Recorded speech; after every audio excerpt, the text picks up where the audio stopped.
Greetings all, it's Max and we're back and we're doing yet another movie review. Just got finished watching it, kind of a spur of the moment thing, and I was just kind of curious about it. It's called 6, The Mark Unleashed.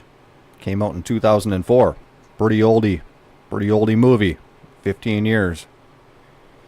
This one has a 3.9 on IMDB. Are these people smoking crack on IMDB? It's at least an 8. It's at least an 8.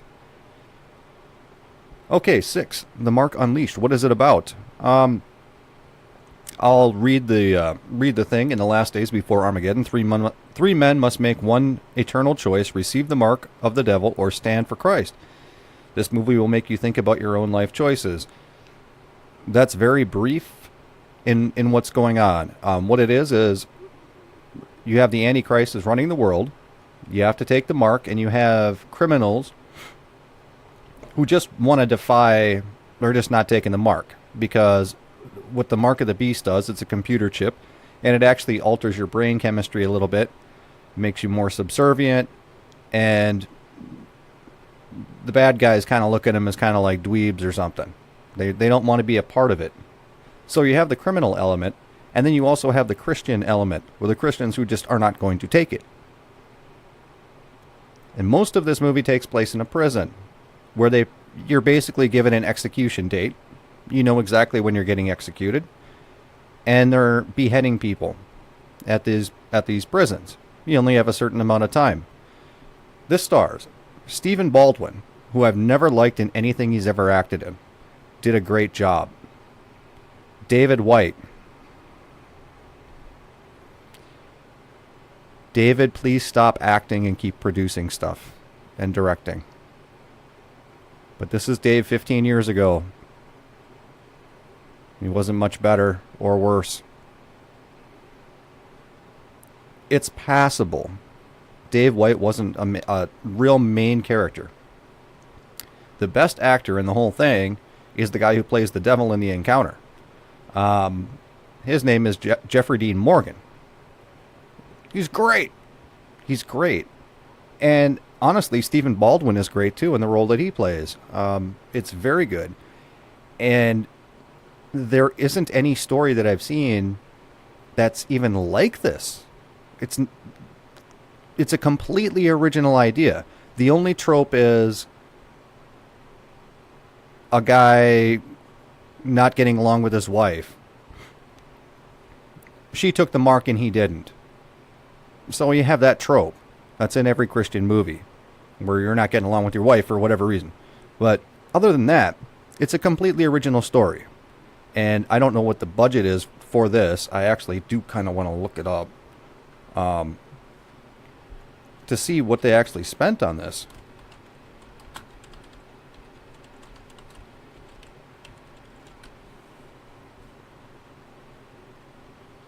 And it doesn't immediately tell me. I would bet it's less than $1 million. So like I said, I have these... The way that I review movies is you've got your big... Am I on the screen? Yeah. You got your big Hollywood budget movies, hundreds of millions of dollars. And then you've got your little Christian ones over here. And you have to rank them on completely different scale. I mean, if they spent $200 million to make something, it's a piece of junk. You know, like The Last Jedi for Star Wars. Piece of junk. Where is all that money going?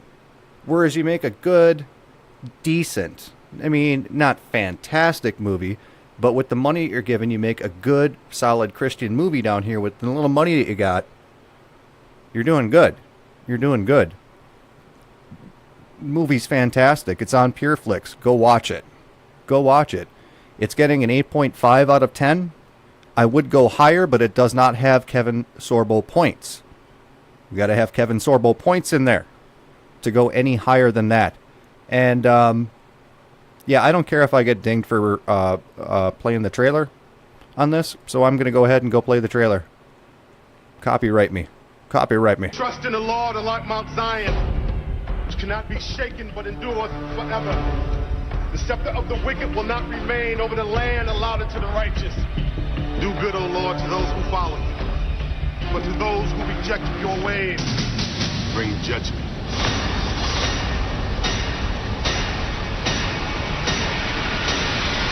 They got their heads chopped off, and God was nowhere in sight. Suddenly, the implant doesn't sound so bad. No, the implant is a deception. A lie told by the king of lies. Now, the only thing that I found funny in this movie was it really kind of it struck out at me as when they're sitting in prison, the people who are guarding them are like 16-year-old women with shotguns. And I'm like, that seems really out of place. But there's a lot of little hints in this movie that are like that, where it's like, you really don't need anybody special to guard Christians because they're not going to do anything. They're just not. So yeah, 16-year-old girls makes perfect sense.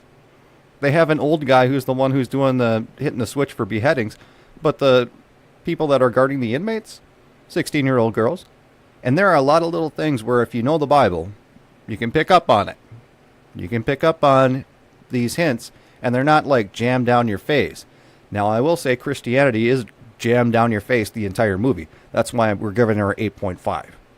But little things, unless you really know about the Bible in certain areas, and certain people and certain names and things like that, a lot of people won't pick up on it. I picked up on it, and I'm like, that's really cool that they threw that in there and wrote it in such a way that they're not hitting you over the head with it. It was done really good. It was really good. Everybody in here has a death sentence, including you. You guys are gonna be okay. Tom here is gonna bust you out. What makes you think I can do that? We are looking for a way out. Tonight, It's now or never. you have the opportunity of a lifetime. What do you think? We're gonna make it? He said to me, I removed the burden from your shoulders. Your hands were set free from the basket. In your distress, you called, and I rescued you. These Christians, They're not afraid. The truth is, the proof of God's existence is written in the hearts of everyone in this room. Tony, listen to me. The goals of my handlers and my goals aren't necessarily the same. they think that everyone who gets their heads chopped off becomes a ruler in the new kingdom of Jesus. Hallelujah! You know, it's a lot easier to think that the leader is a Messiah than to believe that some poor carpenter that died over 2,000 years ago can save my life. This is filled with the sweet fragrance of the human spirit. Anger, lust, hatred. The Christians are so annoying. The whole time that you're torturing them, they're forgiving you. Sing for joy to God our strength. Shout aloud to the God of Jacob. I know things, like why you're really Yep. here. Go watch it. And why you think you're here. Yeah, for this to get a 3.9 out of 10 is silly. I don't really want to go through all the comments to see why people didn't like it, but you know, it's a low-budget Christian movie. What do you expect? I'm still going to go 8.5. And, you know, the only thing that would make it better is instead of David A.R. White, to have Kevin Sorbo in there. That's where I'm going to go with that. So, yeah. Go check it out. 6, The Mark Unleashed, 2004. With that, we're going to be out.